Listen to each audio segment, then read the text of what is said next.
जो सब डीएचए रहबर के अंदर इस वक्त ऑन ग्राउंड प्लॉट कितने का है और ये कटिंग कितने कितने मरले की है वहां पर?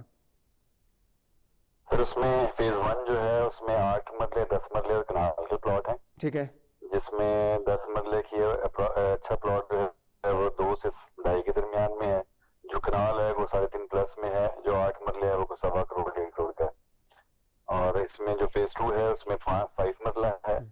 5 मरले की प्राइस कुछ 70 से शुरू होती है और 85-90 तक जाती है। अच्छा, ये ऑन ग्राउंड होते हैं और ये फौरी पोजेशन मिलती है इनकी? फॉरेन पोजीशन है इसमें। जो इसका फेज 4 है उसमें अभी डेवलपमेंट हो रही है, उसका पोजीशन अभी नहीं है। ठीक वहां पे जो प्लॉट है आपको वो तकरीबन कोई 55 से शुरू होता है और कोई 70 तक जाता है, जिसमें कि आपने जो 12-13 लाख रुपए डेवलपमेंट चार्जेस हैं वो 3 साल में इसके अलावा देने हैं आपको। आपका तजुर्बा क्या कहता है इन्वेस्टर्स के लिए इस टाइम आइडियल लोकेशन कौन सी है?